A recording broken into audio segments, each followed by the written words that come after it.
Hello everyone, welcome to my YouTube channel exam hunt के इस YouTube channel पर एक बार फिर से मैं आप सभी का बहुत बहुत स्वागत कर रही हूँ। गाइस, ये जो आज का हमारा वीडियो है ये चाइल्ड डेवलपमेंट एंड पेडागोजी पर बना हुआ है। हम इस सेशन में आपके साथ चाइल्ड डेवलपमेंट एंड पेडागोजी का एक बहुत ही मोस्ट इम्पॉर्टेंट टॉपिक बाल केंद्रित शिक्षा के बारे में डिस्कस करेंगे। तो चलिए देखते हैं कि आज हम आपके साथ बाल केंद्रित शिक्षा को लेकर कौन कौन सी इंपॉर्टेंट बातें डिस्कस करेंगे। तो आज का जो हमारा टॉपिक होगा इसमें हम बाल केंद्रित शिक्षा का जो परिचय है वो डिस्कस पढ़ेंगे कि क्या है बाल केंद्रित शिक्षा, इसका क्या उद्देश्य है, महत्व क्या है, या फिर इसमें शिक्षक की क्या भूमिका होती है। ये जो सारे पॉइंट्स है इस टॉपिक से रिलेटेड वो सारे पॉइंट डिस्कस करेंगे। और अपनी तरफ से तो मैं पूरी कोशिश करूंगी आपको टॉपिक को समझाने की। फिर भी अगर कहीं पे आपको कोई भी डाउट होता है, कोई भी कन्फ्यूज़न होता है, तो आप वो चीज़ मेरे से कमेंट बॉक्स में ज़रूर पूछ लीजिएगा। और अगर आपको वीडियो पसंद आती है, अगर जो मैं आपको पढ़ा रही हूँ आपको समझ में आता है, तो वीडियो को लाइक करना, चैनल को सब्सक्राइब करना, बेल आइकन दबाना और ज़्यादा से ज़्यादा इसे अपने दोस्तों के साथ शेयर करना आप बिल्कुल मत भूलिएगा। तो चलिए फिर चलते हैं टॉपिक की तरफ और डिस्कस करते हैं आपके साथ जो भी मोस्ट इम्पॉर्टेंट बातें हैं। तो देखिए, अगर हम बाल केंद्रित शिक्षा के बारे में डिस्कस करें इसके परिचय को लेकर, तो बाल केंद्रित शिक्षा किसने बताया था? तो भारतीय मनोवैज्ञानिक थे गीजू भाई बंधका, जो कि गुजरात के थे और ये एक लेखक थे, महान शिक्षा शास्त्री थे। और इनके अगर हम पूरा नाम की बात करें ना, तो इनका पूरा नाम था गिरिजा शंकर भगवान जी बंधेका, जिन्होंने बाल मंदिर नामक विद्यालय की भी स्थापना की थी।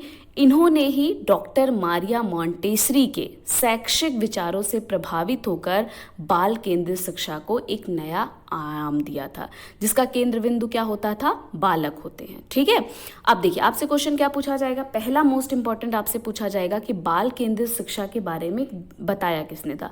तो गीजू भाई बंधका। किससे प्रेरित होकर बताए थे? तो डॉक्टर मारिया मॉन्टेसरी।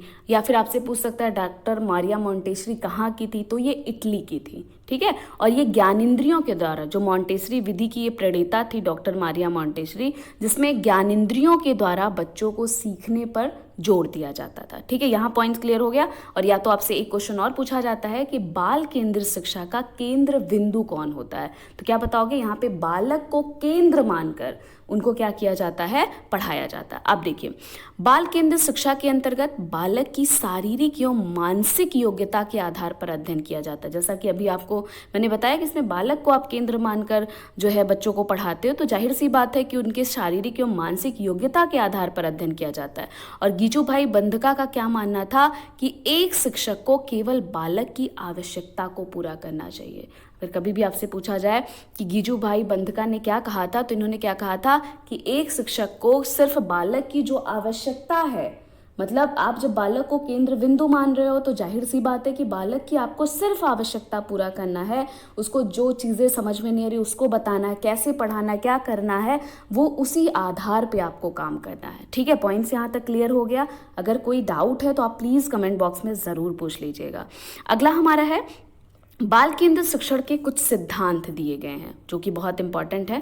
तो इसमें कहा गया है कि बालक के योग्यताओं के अनुरूप विषय वस्तु का चयन किया जाना चाहिए। उनकी मानसिक दशा का भी शिक्षण के वक्त ध्यान रखना चाहिए, जो भी उनकी मानसिक दशा है। और बाल केंद्रित शिक्षा के अंतर्गत जो पाठ्यक्रम होता है उसको लचीला, वातावरण के अनुसार, ज्ञान पर आधारित, व्यक्तिगत विभिन्नताओं को ध्यान में रखकर बनाया जाना चाहिए। ठीक है भाई, आपसे पूछा जाता है कि बाल केंद्रित शिक्षा के अंतर्गत बताइए पाठ्यक्रम कैसा होना चाहिए, तो अब जाने रहिएगा कैसा होना चाहिए। लचीला, वातावरण के अनुसार होना चाहिए, ज्ञान पर आधारित होना चाहिए, व्यक्तिगत विभिन्नताओं को ध्यान में रखकर होना चाहिए। ठीक है, ये सारे पॉइंट्स आप याद रखिएगा, पॉइंट इसका समझ लीजिएगा, मोस्ट इंपॉर्टेंट, क्योंकि इससे आपके एग्जाम में क्वेश्चन जरूर से जरूर पूछा जाता है। अब देखिए सिद्धांत क्या क्या है। सबसे पहला है प्रेरणा का सिद्धांत।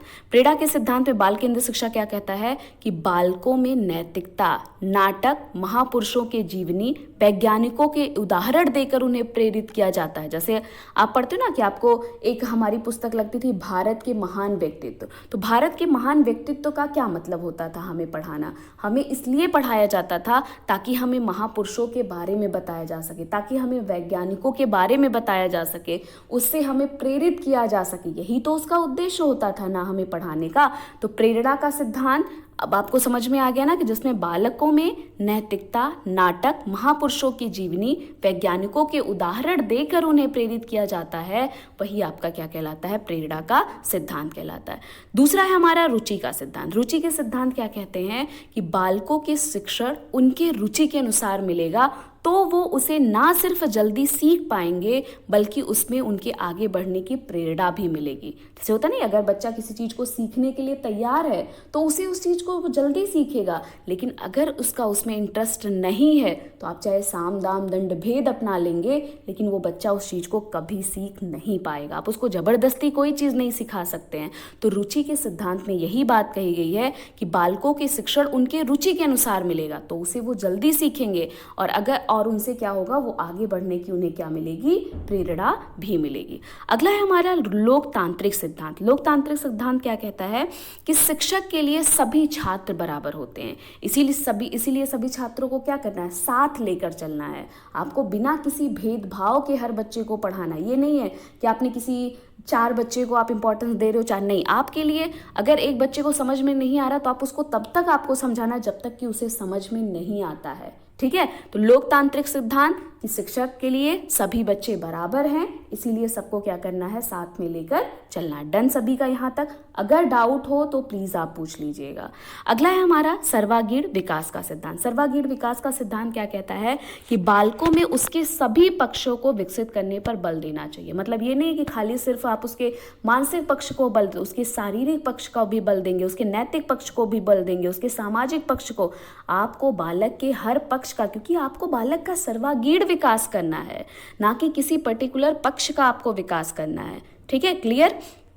अब देखिए उद्देश्य क्या था बाल केंद्र शिक्षा का। तो पहला है कि भाई इसमें बालक को केंद्र बिंदु मानकर आप उसको शिक्षा दिया जाता है। ठीक है, दूसरा है बालक की रुचियां, प्रवृत्तियां तथा क्षमताओं को अधिगम के समय ध्यान रखा जाता है। भाई उनकी रुचि है कि नहीं, उनमें सीखने की क्षमता है कि नहीं, इन सबको भी। आप ये नहीं कि कक्षा 1 का बच्चा है आप उसको संज्ञा सर्वनाम क्रिया विशेषण पढ़ाने लगेंगे तो वो चीज़ उसको भाई उसकी उतनी सीखने की क्षमता नहीं। अभी तो आप उसको पहले वर्णमाला बताइए। ठीक है, आप उनको क्या करते हैं, अक्षरों का ज्ञान कराइए, शब्द बनाना बताइए, कि ये नहीं कि सीधे आप उनको जो है संज्ञा सर्वनाम क्रिया और विशेषण पढ़ाने लगिए।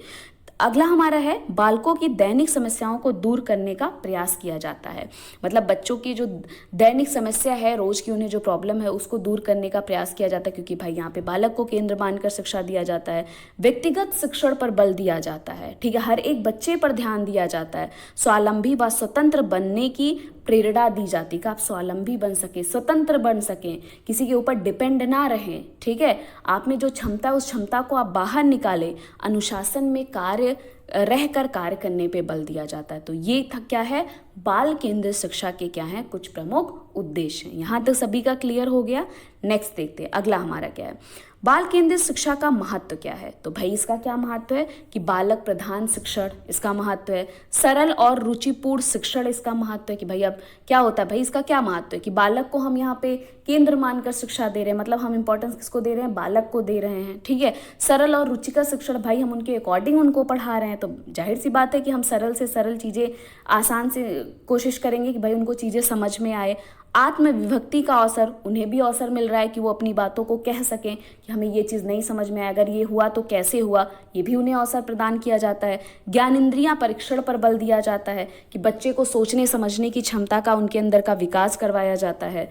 व्यवहारिक और सामाजिक ज्ञान पर भी बल दिया जाता है। ठीक है, इसके अलावा क्रियाशीलता पर आधारित शिक्षण, मतलब करके सीखने पर शिक्षण पर आधारित किया जाता है, और स्वयं करके सीखने पर बल दिया जाता है। तो ये आपके कुछ मोस्ट इंपॉर्टेंट पॉइंट्स हैं बाल केंद्रित शिक्षा के महत्व को लेकर। ठीक है ना, यहाँ तक क्लियर सभी का। नेक्स्ट अगला हमारा क्या है कि बाल केंद्रित शिक्षा में शिक्षक की क्या भूमिका होती है, शिक्षक क्या करता है। अभी तक तो भैया हम बालक के बारे में जाने कैसा होगा वो होगा, अब शिक्षक देखते हैं। तो बाल केंद्रित शिक्षा में शिक्षक बालकों का सहयोगी, सेवक तथा मार्गदर्शक के रूप में होता है। ठीक है, वो कभी भी उनको रास्ता दिखाने का वो काम करेगा, उनको सहयोग करेगा जहाँ पे वो गलती करेंगे। ठीक है, शिक्षक एक प्रेरक होता है। आपसे क्वेश्चन ऐसे प्रीवियस ईयर में पूछा जाता है, ये बहुत इंपॉर्टेंट क्वेश्चन आपसे पूछा जाता है कि बाल केंद्रित शिक्षा में शिक्षक किस रूप में होता है, एक प्रेरक के रूप में होता है, जो प्रमुख ना होते हुए भी बालकों से क्रियाकलाप कराता है तथा उसे क्या रखता है, अनुशासित रखते हैं। ठीक है, शिक्षक बालकों को ध्यान में रखकर ही पाठ्यक्रम, दैनिक कार्यक्रम, विषय, भौतिक वातावरण आदि का चुनाव करते हैं। अगला हमारा है, शिक्षक बालक को ना सिर्फ किताबी ज्ञान प्रदान करता है बल्कि उसकी उपयोगिता पर भी बल देते हुए समझाए व समाज की आवश्यकता के अनुसार व्यवहार करना सिखाते हैं। मतलब सब मिला के कि शिक्षक क्या करेंगे, एक प्रेरक के रूप में उनके होंगे। ठीक है, कि उनको रास्ता बताने का काम करेंगे, लेकिन बालक उस रास्ते पे खुद चलेगा। जहाँ पे वो गलत करेंगे उनको समझाएंगे कि ऐसे नहीं, ऐसे करना है। ठीक है, यही एक काम होता है शिक्षक का बाल केंद्रित शिक्षा में। ठीक है, तो यहाँ तक सभी को मुझे लगता है, मैं तो अपनी तरफ से पूरी समझाने की कोशिश करी हुई हूँ। फिर भी अगर आपको डाउट है, कन्फ्यूज़न है, तो आप पूछ लीजिएगा। और अगर वीडियो पसंद आया होगा तो लाइक करना, चैनल को सब्सक्राइब करना, बेल आइकन दबाना और ज़्यादा से ज़्यादा इसे अपने दोस्तों के साथ शेयर करना आप बिल्कुल मत भूलिएगा। चलिए फिर हम मिलेंगे आपसे नेक्स्ट वीडियो में नेक्स्ट टॉपिक के साथ और डिस्कस करेंगे आपके साथ बहुत सारी बातें। Thank you so much guys, best of luck.